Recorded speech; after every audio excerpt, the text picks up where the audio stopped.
Hi, I am SB Rawz. I'm a coach and a messy whole human. And this is Angela Fontaine joining me for another all up in it conversation.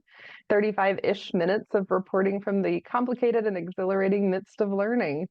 Angela, I so appreciate you joining me today. I'm really excited to see what our conversation will be. Yes, absolutely. Thank you for having me. Yeah, delightful. Well, I'm just so eager to hear your answer of how you understand yourself or describe yourself as a human these days. It's not a question that I get very often. I love that the frame of how do you describe yourself as a human? The question that I go over with clients a lot of times, especially when in career transition, is tell me about yourself, right? But how do you describe yourself or how do you understand yourself as a human is such a chew. I love it. If I were to use something tangible, like a metaphor, it would be I collect Russian nesting dolls or matryoshka dolls. And I don't see them as mother and child. I see them as the same person. And I would describe myself as a 10-piece Russian nesting doll set. And I'm 8.5. Not quite into the ninth biggest. We're going biggest. Not the 10th yet. But I feel like I've been on this trajectory my entire life. And I have to state too is that 10 doesn't mean finished. It's just, when you think about growing into your full self, um, that's kind of how I imagine it. That could happen next year, that could happen 5 years from now. But I believe that we all should, we all hopefully have the opportunity to kind of step into who we are authentically and Mhm. fully. And while I feel very authentic, I'm still going through lots of transition myself, especially with new business ownership.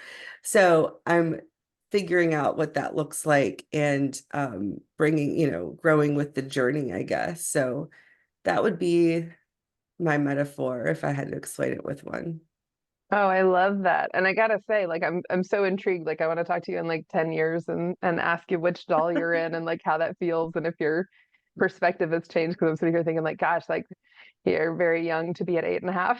Like, what does that mean for the next 2.5? Yeah. Yeah, Or 1.5. definitely.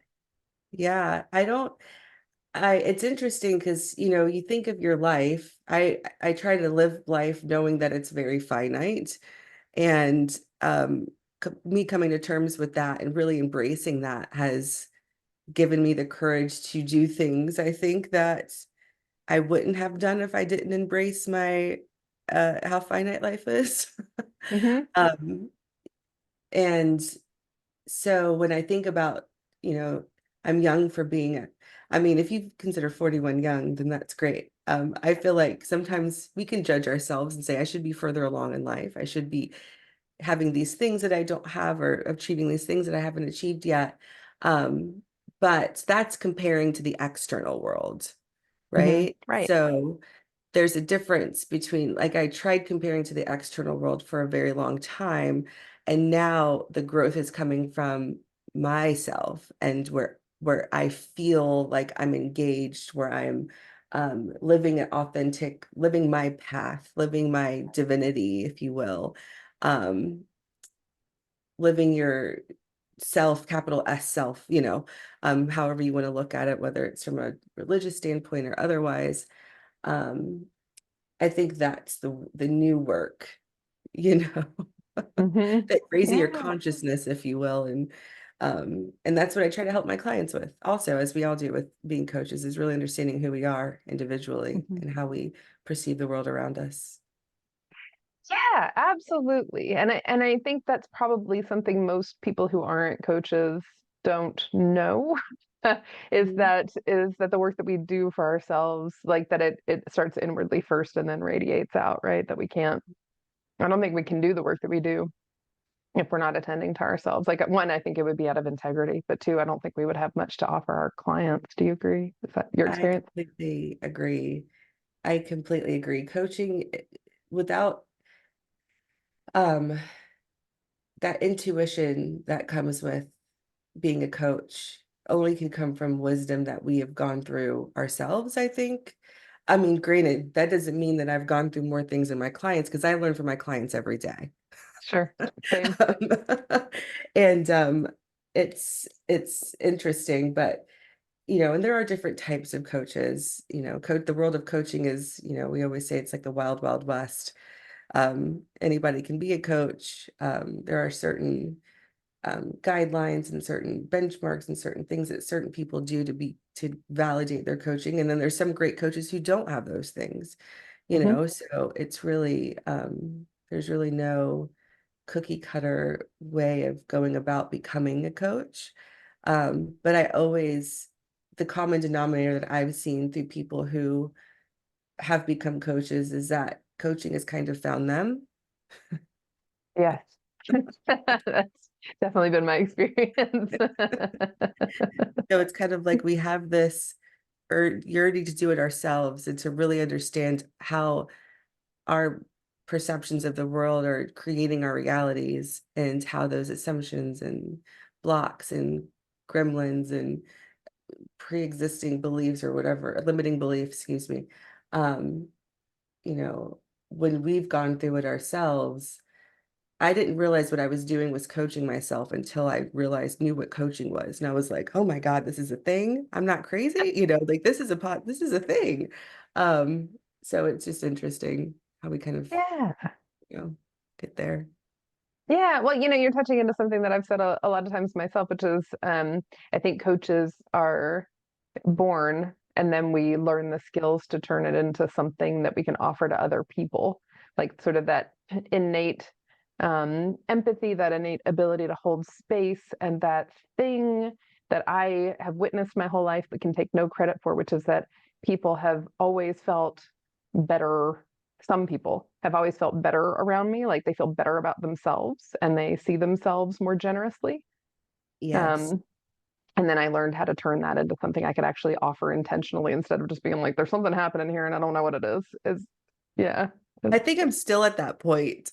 Even though, I'm certified, I have all the things, I'm still like I'm amazed by what happens in my coaching calls. I am in awe. And I'm like, and then, I've gotten the feedback I've gotten. It's like, I think, bringing a space of non-judgment to people it should be so much more readily available, like Yeah. I didn't realize I say the word weird in a positive way. I didn't realize how weird I was until I had some conversations with some folks, and they're like, you just have this ability to, like, I'm the person at the party who's in the corner talking to a woman who's having a really hard time at work, and I've never met her in my life, For sure. you know. And but I enjoy it, and she leaves with some working towards some solution. And I I do really well in one-on-one conversations. I do well in front of people, one-on-one conversations. Where, it's but if I'm in a crowd, I'll be very quiet, like if Hmm. I'm a part of the crowd, I'm very quiet to myself and I'm observing everything. Um, so people are like, you're so extroverted. And I'm like, I don't know. That's why we talked about my hermit crab before we went live, is that, you know, I'm social, but I also like to kind of be an observer and to myself. Yeah. Yeah. I've often described myself as a gregarious introvert. Yeah. Yeah. Yeah. I hear a flavor of that. Yeah. Um, I also hear a flavor, I think, of what you're all up in. And so I'd love to just ask you more directly, like, what are you in Yeah. the midst of learning? Yeah, what do you have question Well, marks around that you're exploring? man, I'm in the midst of learning how to be an independent business owner. It That's is some a stuff, isn't whole it? another world. I'm like, I don't have a team anymore. I don't have a person. I mean, so I have like a person who went through the same coaching program as me, and it's cool because she works with fin not financial institutions. I can't remember what they're called, but she works in like a very different part of coaching than I do. She does assessments and she assesses CEOs and potential CEOs. And it's that. So we get on a call once a week and we have our accountability, talk about what we want to get done for the week.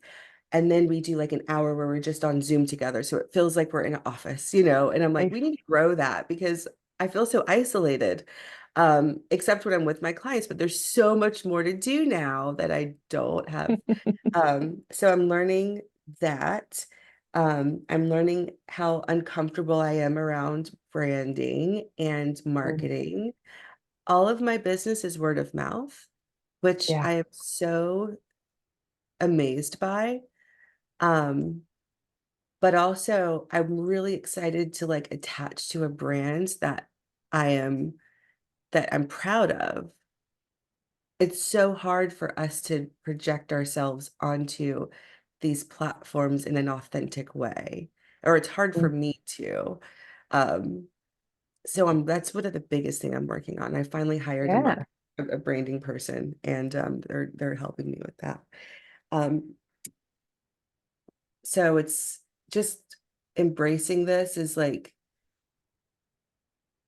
a a transition. I work in transition and leadership, so you think I'm learning as I go, but having my own coach is helps me, of course, Sure. and just really stepping into that like full the eighth step of my Russian nesting doll. Well, 8.5, maybe 9. I think I'm at 8.5 now, into a 9.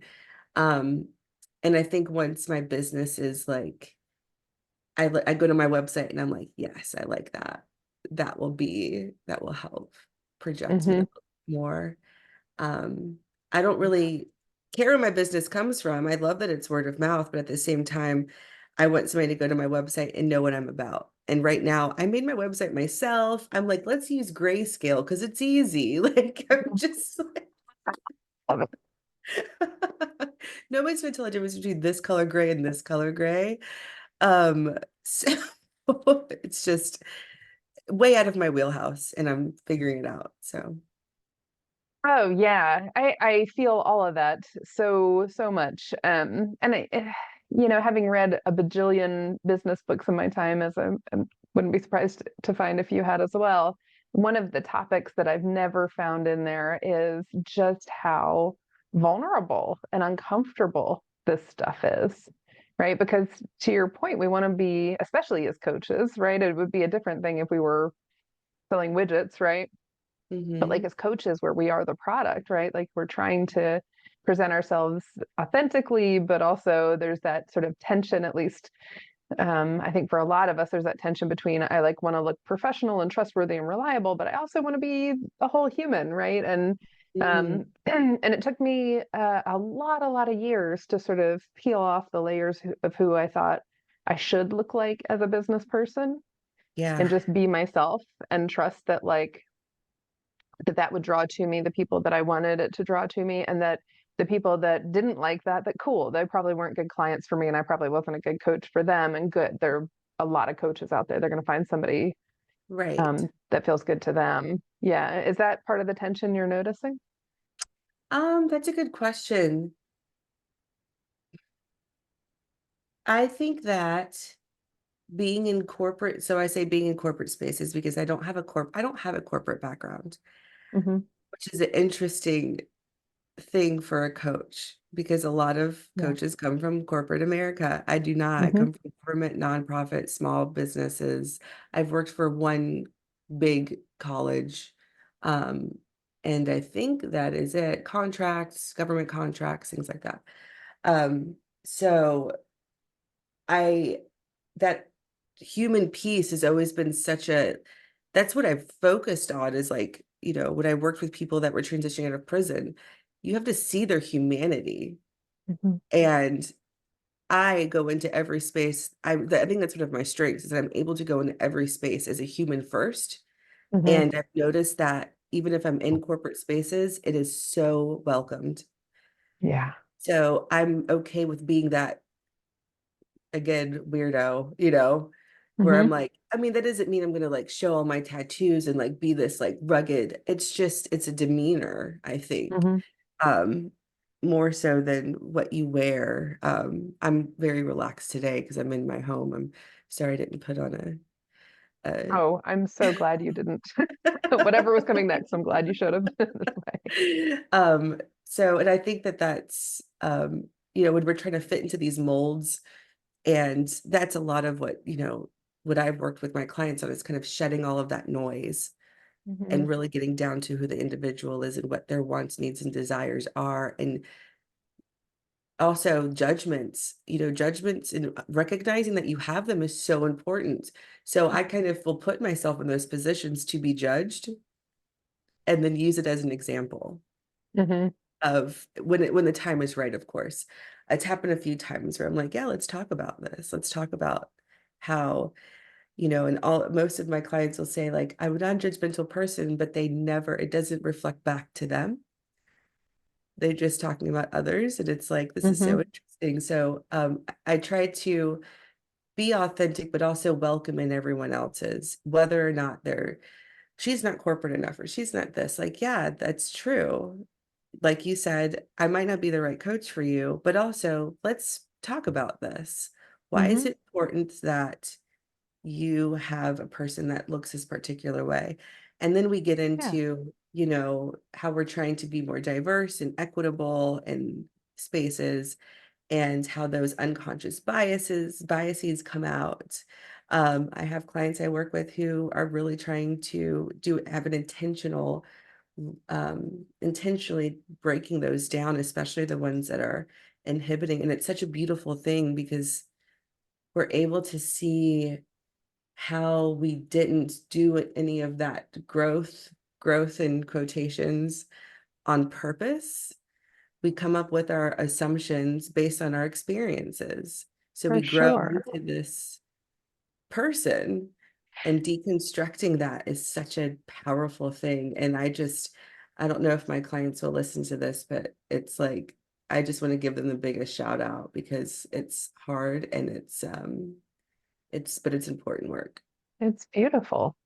And I inadvertently took you toward a place of great comfort. And that's not what this podcast is about. This podcast is about where we're learning and where we're uncomfortable. And I sort of made an assumption about what you were noticing about brand. And I'd really love to take you back there and ask you what is the learning curve in there? Like what's the discomfort? What's the exploration? What's the question mark?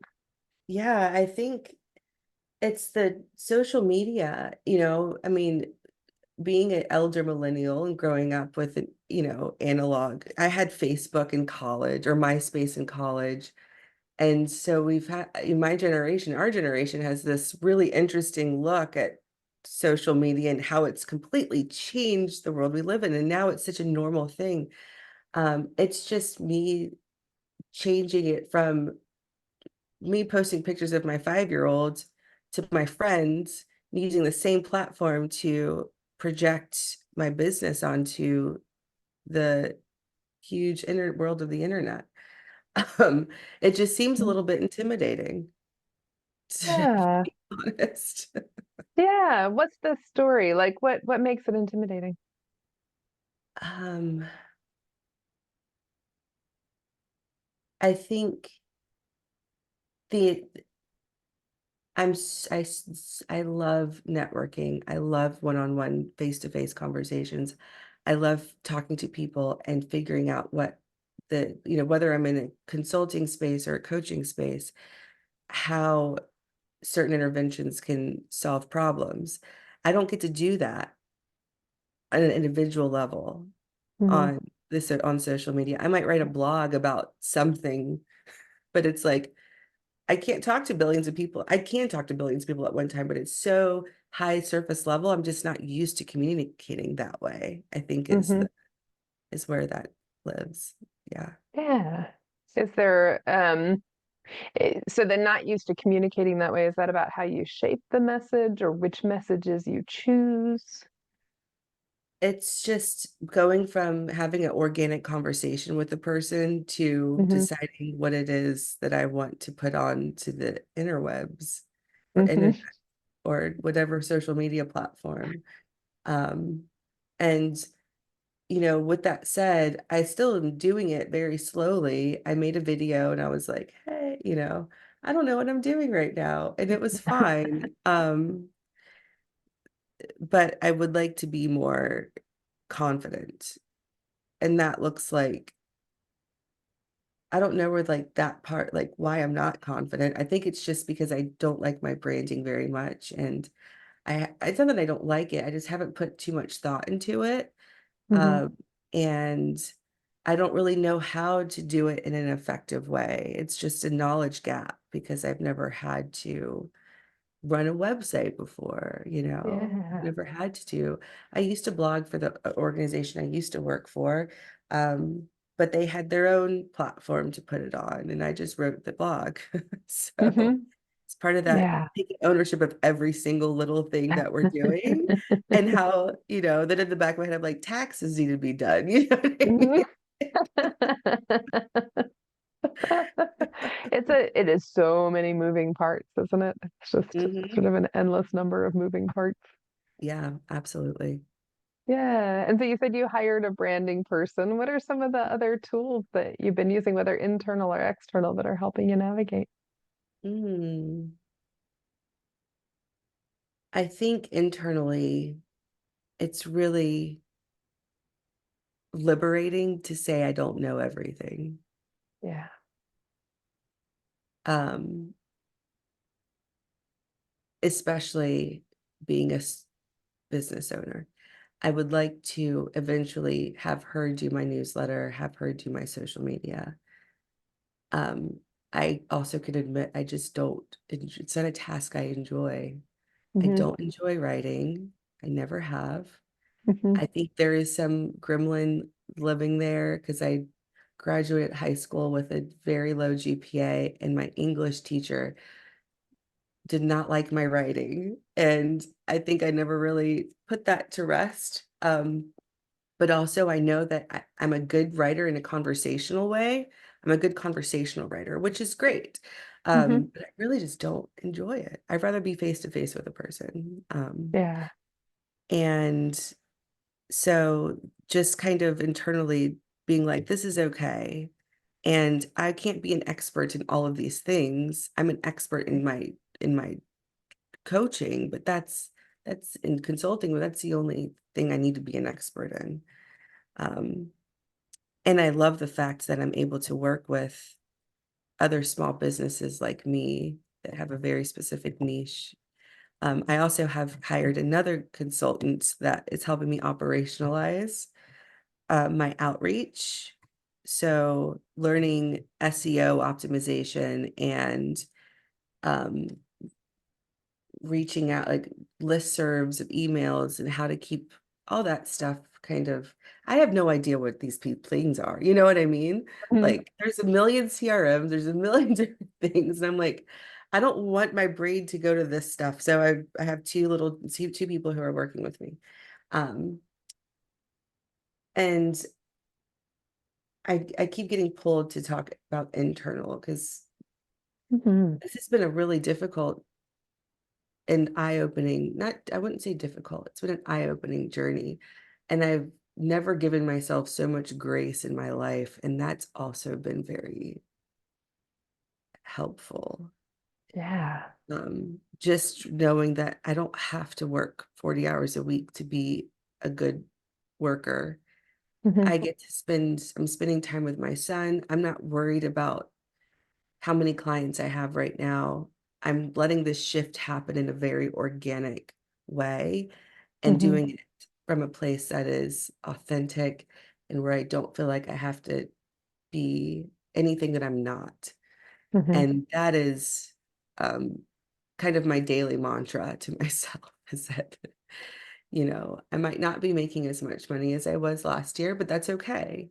Hmm. I'm spending a lot of time giving myself grace and letting this transition happen in an authentic and genuine way where I'm learning things genuinely. I'm not stressed because I don't want that. There's so many Yeah, organizations that run from a place of stress. And for when I sure. step into organizations, my job is to not be stressed because they can feel it. Hmm. So um, I want to, lead by example, I guess. Yeah. Um, ask you about the grace part for a second, if I may. Do you consider giving yourself grace to be synonymous with self-compassion, or do you see those as different? Um, I see them as different. I don't even know how I would define self-compassion.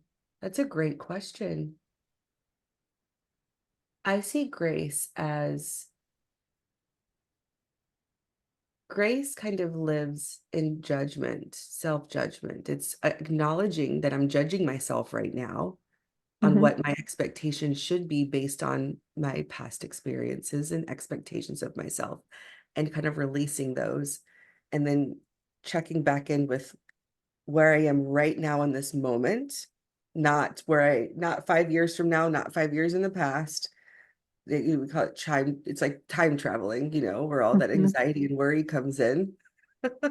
Where am I right now? And am I okay right now? And it's always like, yes, I'm okay. Yeah. I don't need to be living in the future, in the past. I need to be here. Yeah. So I think that that's how I define giving myself grace, is releasing expectations of myself. Um, Self-compassion. How do Can I ask how you would describe self-compassion?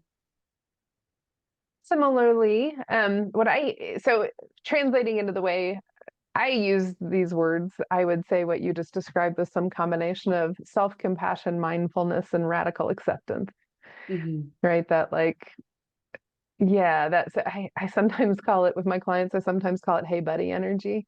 And I ask them to imagine walking into a room and seeing somebody looking kind of down and walking up and patting them on the back and be like, hey buddy, what's up? Like, you okay?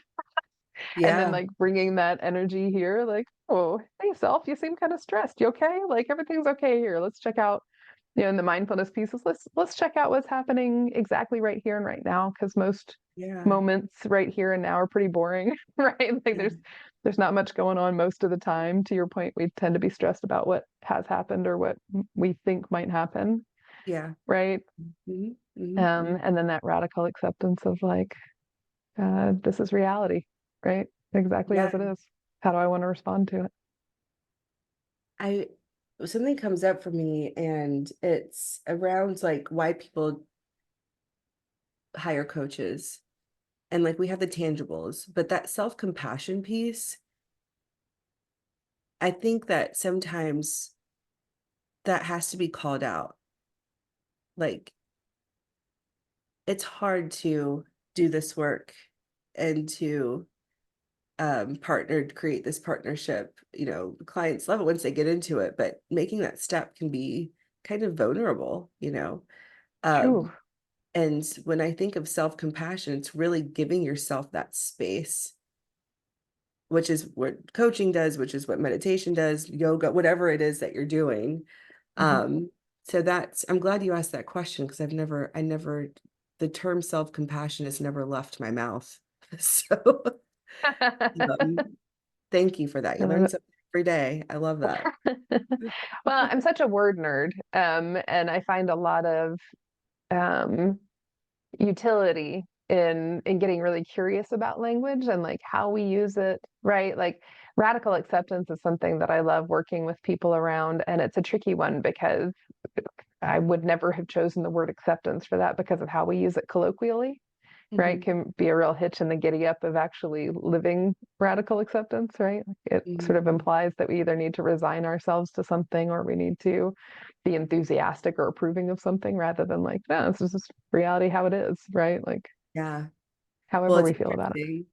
It's it. Hmm. interesting too, because the word radical, depending on where you are, can mean very different things as well, right? So, Yeah. um, but here in the US, it's